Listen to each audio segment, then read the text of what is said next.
В Башкортостане завершается прием заявок на конкурс грантов главы Республики Башкортостан. Некоммерческие организации могут получить деньги на реализацию социально значимых проектов. Как получить этот грант, обсудим сегодня в программе «Интервью». Здравствуйте, я представляю гостя в студии Люция Сайфуллина, генеральный директор фонда грантов главы Республики Башкортостан. Здравствуйте. Добрый день. Люция, расскажите, пожалуйста, проекты из каких сфер могут быть реализованы с помощью грантов главы Республики Башкортостан вот именно в этом конкурсе? Этот конкурс самый богатый по тематикам и направлениям. Здесь, начиная с проектов по образованию, просвещению, науке, поддержке материнства, отцовства, детства, социальной защите отдельных категорий граждан, охрана здоровья, пропаганда здорового образа жизни, культура, искусство, межнациональное согласие, межконфессиональное согласие. Очень большой спектр. Наверное, ни одна некоммерческая организация не найдет ту сферу или ту тематику, в которой она не сможет предложить какой-либо актуальный и значимый проект для республики.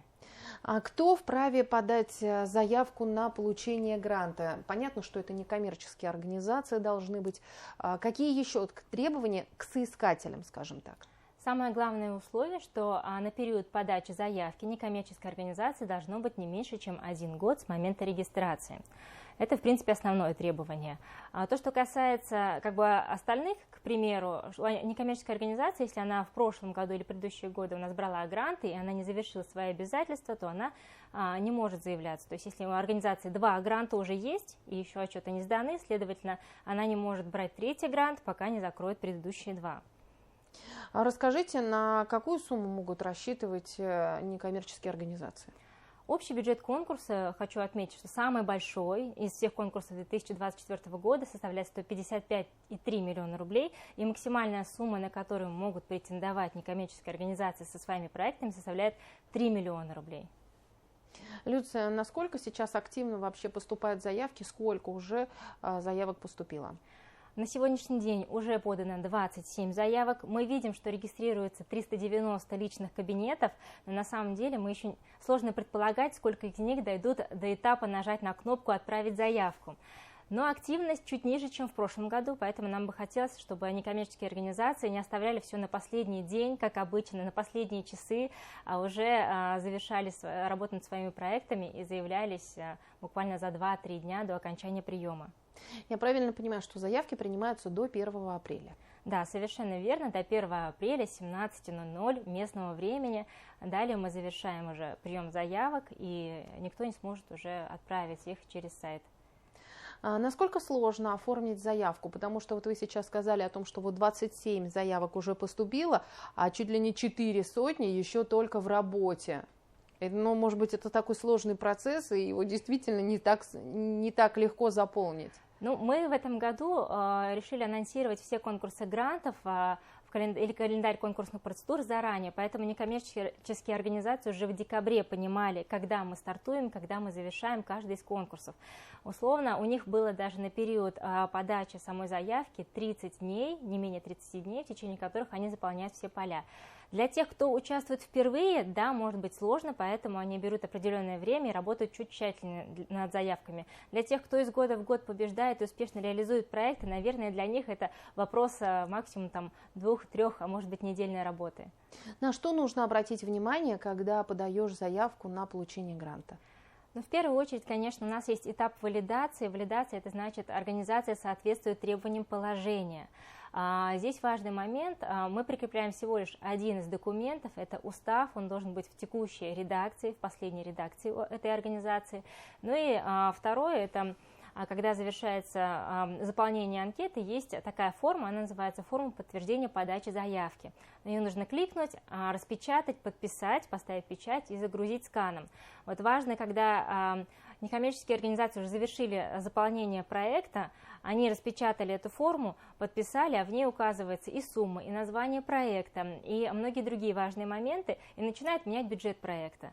Тут получается нестыковка заявки с самой формой, следовательно, тоже организация не будет допущена в дальнейшем к экспертизе. Валидация – этот момент, когда технические требования проверяются. То есть самое обидное выпасть именно на этом моменте, когда вы забыли прикрепить устав последней редакции и не прошли на экспертизу.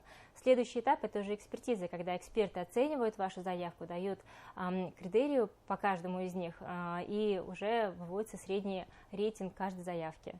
Понятно, что я не прошу назвать, кто входит в экспертную группу, да, но тем не менее, кто оценивает проект, я имею в виду какие-то специалисты, может быть, из разных областей, может быть, это обычные люди. Представляет, на самом деле, у нас 163 эксперта в базе, 2/3 из них представляет 48 регионов России и 1/3 из Республики Башкортостан. Более того, 1/3 из экспертов являются либо кандидатами, либо учеными, то есть имеют ученую степень определенную, либо профессора, это в том числе профессорские и преподавательские составы университетов России ведущих, это в том числе представители некоммерческого сообщества, которые сами не участвуют в этом конкурсе грантов, если мы говорим про Республику Башкортостан, это в том числе представители региональных органов исполнительной власти и исполнительной власти других субъектов России, и, безусловно, это те профессионалы, которые оценивают каждый в своей сфере. То есть, если проект идет по примеру, по спорту, то и представители спортивной сферы, да? Если это проекты по здравоохранению, следовательно, тоже профильные специалисты, обязательные условия. Люция, расскажите, какие проекты, как вы считаете, вот сейчас наиболее востребованы среди некоммерческих организаций, которые могут победить на этом конкурсе грантов главы? Я вот каждый год говорю, что у нас нет как таковых приоритетных и актуальных, потому что если у вас классный проект, к примеру, по культуре или по искусству, и заявка очень качественная, она высоко оценена экспертами, конечно же, она победит. Но есть какие-то такие тренды, да, понимание того, что сегодня актуально, наверное, для России, для республики в целом. Этот год был объявлен годом семьи президентом нашей страны. Я думаю, что будет много проектов, которые будут направлены на поддержку семей, которые воспитывают детей с особенностями развития, на поддержку, возможно, там, материнства, отцовства и детства. И в Республике Башкортостан глава республики в своем послании к Государственному собранию обозначил этот год годом заботы о людях с ограниченными возможностями здоровья. Поэтому будут, уверены, как и обычно, много проектов, которые будут помогать семьям с воспитывающими особенных детей, людям с инвалидностью в их реабилитации, социализации, возможно, профессиональном обучении, для того, чтобы они почувствовали, так скажем, эту заботу и какие-то новые направления для них были открыты. Люция, расскажите, какие проекты, может быть, до этого были реализованы, или, может быть, есть ли какой-то консультант, который поможет, расскажет, как можно заполнить заявку? Может быть, есть такая консультативная помощь? Если говорить о проектах, которые были реализованы в прошлом году, на таком же конкурсе у нас победило 92 проектов на самом деле много. К примеру, один из них, Институт абилитации, реализовал проект «Маршрут успеха» для юных пациентов Республиканской детской клинической больницы, где детям предлагалось, которые находятся на долгосрочном, так скажем, стационарном лечении, предлагали занятия робототехникой, 3D-моделированием, ментальной арифметикой, там, шахматами, шашками и многим другим. А в это время мамам, которые находились с ними, предлагали занятия с психологом и занятия по йоге. То есть за прошлый год, для 10 месяцев реализации проекта, 1558 участников были охвачены. В этом году они продолжают его реализовывать уже с детьми с онкологией в РДКБ.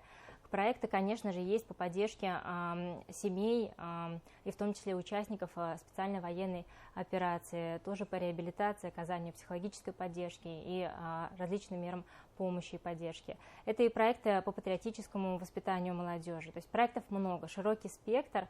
Каждый, я думаю, чем хочет быть полезен обществу, сможет предложить свое решение и получить грантовую поддержку. А если оказывается консультативная помощь, вот, например, вот победили в прошлом году некоммерческие организации, могут ли они порекомендовать какие-то свои советы дать следующим участникам? Ну, за некоммерческие организации я не смогу ответить, тем не менее, я хочу сказать, что есть ресурсный центр при аппарате Общественной палаты. В основном, конечно, он консультирует в период подачи заявок на фонд президентских грантов, в том числе консультируют сотрудники фонда. В период конкурсных процедур мы, как фонд, не имеем права проводить консультации, иначе мы должны охватить все 400 некоммерческих организаций, каждого консультировать, нас просто не хватит. Но у нас всегда в открытом доступе наши обучающие видео с полным разбором каждого блока. В группе ВКонтакте фонда, пожалуйста, пользуйтесь. Они актуальны. Есть и в том числе чек-листы, которые позволят вам провести самопроверку своего проекта. Ну и если вдруг вы в этом году не победили, не добрав определенное количество баллов, у нас в ноябре по итогам всего года, так скажем, работы фонда, Проводится неделя обратной связи, где наши сотрудники дают детальную обратную связь каждому грантозаявителю, кто не победил. И я скажу, что из тех организаций, которые не победили и обратились в прошлом году, в прошлом году 82% из них победили либо в фонде грантов главы Республики Башкортостан, либо в фонде президентских грантов. То есть здесь вопрос стоит о том, что если ты не победил, значит, ты должен провести работу над ошибками, сделать свою заявку, довести до качественного уровня и пробовать снова. Не всегда, не с первого раза получается побеждать, но первая победа, она всегда такая особенно сладка. И в прошлом году мы впервые стартовали с конкурсом мини-грантов для таких начинающих, которые проигрывали. Мы открыли мини-гранты до 500 тысяч рублей. Попробуйте, запустите короткие пилотные проекты. Я скажу, что из тех организаций, которые победили, общий бюджет был 25 миллионов рублей, у нас более 50 победителей с грантами до 500 тысяч рублей. Вот они такие ответственные, они всегда на связи со своими кураторами. У каждого проекта есть куратор финансовый и аналитический в фонде, которых сопровождают. Вот это вот про первые, так скажем, взращивание первых начинающих грантополучателей, для того, чтобы дать им возможность попробовать с небольшими суммами поработать и реализовать свои проекты. В этом году такой тоже конкурс будет, но чуть позже. Люция, спасибо огромное, что пришли сегодня к нам в студию, рассказали о том, что действительно есть такая уникальная возможность воплотить свою идею, свой проект в жизнь с помощью конкурса грантов главы Республики Башкортостан. Надеюсь, среди наших зрителей найдутся те, у кого желание уже воплотиться в жизнь, сделать это легко и просто. Между желанием и реализацией заявка. Да, просто надо начать работу. Спасибо огромное. Спасибо вам. Это была программа «Интервью». Спасибо, что были с нами.